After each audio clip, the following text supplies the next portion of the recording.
ಓಂ ನಮಃ ಶಿವಾಯ. ವೀಕ್ಷಕರೇ, ಸಂಕ್ರಾಂತಿ ಹಬ್ಬದ ಶುಭಾಶಯಗಳು. ನಮ್ಮ ಜ್ಯೋತಿಷ್ಯ ಜೈ ಹೋ ಯೂಟ್ಯೂಬ್ ಚಾನಲ್ಗೆ ಅಭಿಮಾನ ತೋರಿಸಿದ್ದೀರಾ, ಹೃತ್ಪೂರ್ವಕ ಧನ್ಯವಾದಗಳು. ಇವತ್ತಿನ ವಿಷಯ ನೋಡಿ, ಸಂಕ್ರಾಂತಿಯ ಮರುದಿನ. ಯಾವ ವರ್ಷ ಸಂಕ್ರಾಂತಿ ಇದ್ರೂ ಚಿಂತೆ ಇಲ್ಲ, ಪ್ರತಿ ವರ್ಷದ ಸಂಕ್ರಾಂತಿಯ ಮರುದಿನವನ್ನ ಕರಿ ಅಂತ ಕರಿತೇವಲ್ವಾ. ಈ ಕರಿಯ ವಿಶೇಷತೆಯನ್ನ ನಾನು ತಿಳಿಸ್ತೇನೆ. ನೋಡಿ, ಕರಿ ದಿನ ಬಂದ್ಬಿಟ್ಟು ಮಾಟ ಮಂತ್ರ ಮಾಡಲಿಕ್ಕೂ ಮತ್ತು ಮಾಟ ಮಂತ್ರ ನಿವಾರಣೆ ಮಾಡ್ಲಿಕ್ಕೂ ಎರಡಕ್ಕೂ ಕೂಡ ಅತ್ಯಂತ ವಿಶೇಷ ದಿನ. ಈ ಹುಣ್ಣಿಮೆ ಅಮಾವಾಸ್ಯೆಗಳನ್ನ ಹೊರತುಪಡಿಸಿ ಯಾವ್ದಾದ್ರೂ ವಿಶೇಷ ದಿನಗಳಿದ್ರೆ ಅದು ಕರಿಯನ್ನು ಕೂಡ ತಗೋಬಹುದು. ಯಾವ್ಯಾವ ಕರಿ ಅದರಲ್ಲಿ ವಿಶೇಷ ಅಂದ್ರೆ, ಈ ಸಂಕ್ರಾಂತಿಯ ಮರುದಿನ ಕರಿಯನ್ನ ಮಹಾರಾಷ್ಟ್ರದ ಕಡೆ ನೋಡಿ ಕಿಂಕ್ರಾಂತಿ ಅಂತಾನು ಕೂಡ ಕರೀತಾರೆ. ಅವರ ಭಾಷೆಯಲ್ಲಿ ಕಿಂಕ್ರಾಂತಿ ಅಂತ. ಇದು ಒಂದು ಬ್ಲಾಕ್ ಮ್ಯಾಜಿಕ್ಕಿಗೆ ತುಂಬಾ ಅಟ್ರಾಕ್ಷನ್ ಆಗೋ ದಿನ. ಹಾಗೆಯೇ ಅದನ್ನು ತೆಗಿಲಿಕ್ಕೂ ಕೂಡ ಅತ್ಯಂತ ಸುಲಭವಾಗಿರ್ತದೆ. ಆದ್ದರಿಂದ ಇವತ್ತಿನ ವಿಷಯ ಏನ್ ತಿಳಿಸ್ತಿದ್ದೇನೆ ಅಂದ್ರೆ, ಯಾರಿಗಾದ್ರೂ ಬ್ಲಾಕ್ ಮ್ಯಾಜಿಕ್ ವಾಮಾಚಾರ ಬರಬ್ಬರಿ ಆಗ್ಬಿಟ್ಟಿದೆ ಅಂದ್ರೆ ಈ ದಿನವನ್ನ ನೀವು ಉಪಯೋಗಿಸಿಕೊಳ್ಳಬಹುದು. ಅಷ್ಟೇ ಅಲ್ಲ, ಕರಿ ಯಾವ್ಯಾವ ವಿಶೇಷವಾಗಿದೆ ಅಂದ್ರೆ, ಆ ಮಣ್ಣೆತ್ತಿನ ಅಮಾವಾಸ್ಯೆ ಮರುದಿನ ಕರಿ ಕೂಡ ತುಂಬಾ ವಿಶೇಷ ಮಾಟ ಮಂತ್ರ ನಿವಾರಣೆಗೆ. ಹಾಗೆಯೇ ಕಾರುಣಿವೆ ಇರುತ್ತಲ್ಲ, ಕಾರುಣಿವೆಯ ಮರುದಿನದ ಕರಿ ಕೂಡ ತುಂಬಾ ವಿಶೇಷ ಮಾಟ ಮಂತ್ರ ನಿವಾರಣೆಗೆ. ಹಾಗೆಯೇ ಎಲ್ಲಾ ಕರಿಗಳಲ್ಲೂ ಕೂಡ ಈ ಮಾಟ ಮಂತ್ರ ನಿವಾರಣೆ ಮಾಡ್ಲಿಕ್ಕೆ ನೀವು ಬಳಸ್ಕೋಬಹುದು.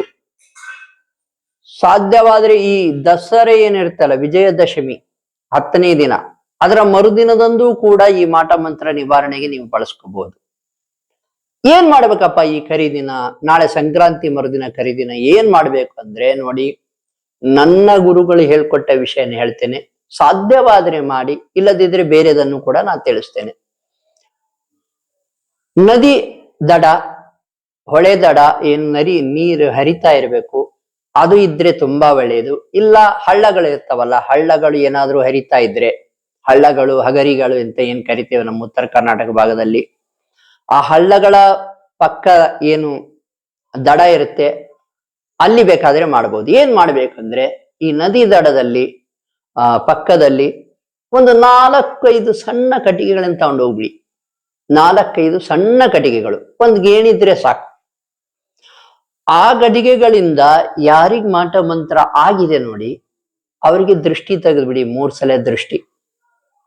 3 ಸಲ ದೃಷ್ಟಿ ತೆಗೆದ್ಬಿಟ್ಟು ಆ ಕಟ್ಟಿಗೆಗಳನ್ನ ಕೆಳಗಿಟ್ಬಿಡಿ. ಕೆಳಗಿಟ್ಬಿಟ್ಟು ನೋಡಿ, ಆ ಕಟ್ಟಿಗೆಗಳಿಗೆ ಬೆಂಕಿ ಹಚ್ಚಿಬಿಡ್ಬೇಕು. ನೋಡಿ, ಮತ್ತೆ ಹೇಳ್ತೇನೆ, ಒಂದ್ 4-5 ಸಣ್ಣ ಕಟ್ಟಿಗೆಗಳನ್ನ ತಗೊಂಡೋಗಿ, ದೊಡ್ಡವೇನ್ ಬೇಡ, ಒಂದೊಂದು ಗೇಣಿದ್ರೆ ಸಾಕು.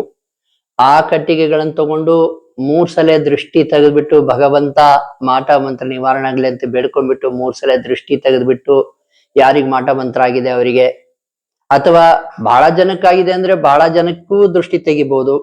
ದೃಷ್ಟಿ ತೆಗೆದ್ಬಿಟ್ಟು ಕೆಳಗಿಟ್ಬಿಟ್ಟು, ನೋಡಿ, ಎಡಗೈಲೆ ದೃಷ್ಟಿ ತೆಗಿಬೇಕು. ತೆಗೆಯುವಾಗ ಕೆಳಗಿಟ್ಬಿಟ್ಟು ನೀವು ಆ ಕಟ್ಟಿಗೆಗಳಿಗೆ ಆ ಕಟ್ಟಿಗೆಗಳನ್ನು ಸುಟ್ಟು ಬಿಡಿ. ಇದರಿಂದ ಏನಾಗ್ತದೆ, ಆತ್ಮಗಳಿಗೆ ಹೆದರಿಕೆ ಆಗ್ತದೆ, ಅವಕ್ಕೆ ಹಿನ್ನಡೆ ಆಗ್ತದೆ, ನಿಮ್ಮನ್ನು ಬಿಟ್ಟು ಹೋಗ್ಲಿಕ್ಕೆ ಪ್ರಯತ್ನಿಸ್ತವೆ. ಸಾಕಷ್ಟು ಜನಕ್ಕೆ ಅಲ್ಲಿಯೇ ಬಿಟ್ಟು ಹೋಗಿಯೂ ಕೂಡ ಬಿಡಬಹುದು, ಏನು ಮಾಟ ಮಂತ್ರ ಶಕ್ತಿಗಳು. ಈ ರೀತಿ ಮಾಡಬೇಕು. ತದನಂತರ ನೀವು ಅಲ್ಲಿಂದ ಬಂದ್ಬಿಡಿ. ಇಷ್ಟೇ ಮಾಡ್ಬೇಕಾಗಿತ್ತು. ಯಾವ ಟೈಮಲ್ಲಿ ಬೇಕಾದ್ರೂ ಮಾಡಿ ನೀವು.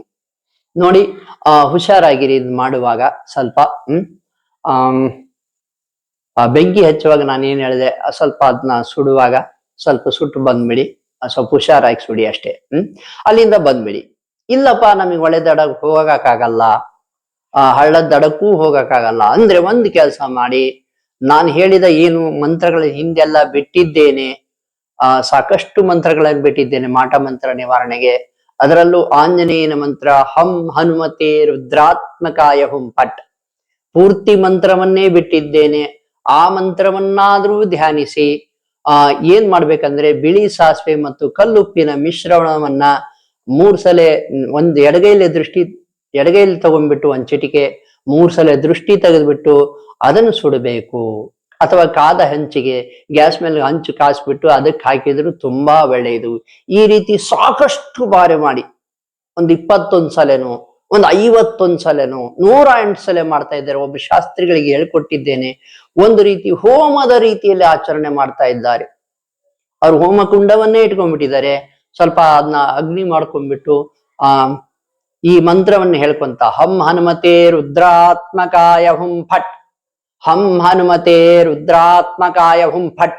ಎಡಗೈಲಿ ಚಿಟಕಿ ತಗೊಂತಾರೆ, ಒಂದು ಬಿಳಿ ಸಾಸಿವೆ ಮತ್ತು ಕಲ್ಲುಪ್ಪಿನ ಮಿಶ್ರಣವನ್ನ ತಗೊಂಡ್ಬಿಟ್ಟು 3 ಸಲ ದೃಷ್ಟಿ ತೆಗಿತಾರೆ.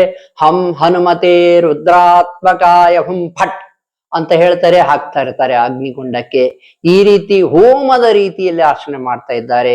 ಇಲ್ಲ ಮಂತ್ರ ಹೇಳಕ್ ಆಗಲ್ಲ ಅಂದ್ರೆ ಚಿಂತಿಲ್ಲ, ದೃಷ್ಟಿ ತೆಗೆದು ಆ ಬಿಳಿ ಸಾಸಿವೆ ಮತ್ತು ಕಲ್ಲು ಉಪ್ಪಿನ ಮಿಶ್ರಣವನ್ನ ನೀವು ಅಗ್ನಿಗೆ ಹಾಕಿದ್ರೆ ಸಾಕು, ಅಥವಾ ಗ್ಯಾಸ್ ಮೇಲೆ ಹಂಚು ಕಾಸಿ ಅದಕ್ಕೆ ಹಾಕಿದ್ರೆ ಸಾಕು. ಅಥವಾ ನಾವು ಮಾಟ ಮಂತ್ರ ನಿವಾರಣೆಗೆ ಸಾಕಷ್ಟು ಮಂತ್ರಗಳನ್ನು ಬಿಟ್ಟಿದ್ದೇವೆ, ಆ ಮಂತ್ರಗಳನ್ನ ವಿಶೇಷವಾಗಿ ಧ್ಯಾನ ಮಾಡಿದ್ರೆ ಸಾಕು. ಇನ್ನೂ ಏನಾದ್ರೂ ನಿಮಗೆ ಸಲಹೆ ಬೇಕಾದರೆ ನಮಗೇ ಕರೆ ಮಾಡಬಹುದು. ನೋಡಿ, ಮಾಟ ಮಂತ್ರಗಳು, ವಾಮಾಚಾರ ಪ್ರಯೋಗ, ದುಷ್ಟಶಕ್ತಿ ಪ್ರಯೋಗ, ನೋಡಿ ಸಾಕಷ್ಟು ಜನರು ಓದನ್ನು ಕೂಡ ನಿಲ್ಸ್ಬಿಟ್ಟಿದ್ದಾರೆ. ಕೆಲ್ಸಕ್ಕೆ ಹೋಗೋರ್ನ ಕೆಲ್ಸಕ್ಕೆ ಕೂಡ ಕಳೆದ್ಬಿಟ್ಟಿದ್ದಾರೆ. ಕೆಲ್ಸಕ್ಕೆ ಹೋಗಕ್ ಆಗ್ತಾ ಇಲ್ಲ ಅವ್ರ ಕೈಲೇ. ಹೀಗೆ ಬಿಸಿನೆಸ್ ಹಾಳು ಮಾಡಿದ್ದಾರೆ. ಈ ಎಲ್ಲರೂ ಕೂಡ ಸಾಕಷ್ಟು ಜನ ಕರೆ ಮಾಡಿದ್ದಾರೆ, ಸಾಕಷ್ಟು ನಾವು ಸಲಹೆ ನೀಡಿದ್ದೇವೆ. ಅದರಿಂದ ಅವರ ತೊಂದರೆ ನಿವಾರಣೆ ಆಗ್ತಾ ಇದೆ. ಅವರು ಫೋನ್ ಮಾಡಿ ಕೂಡ ತಿಳಿಸಿದ್ದಾರೆ. ನೀವು ಕೂಡ ಕರೆ ಮಾಡಬಹುದು.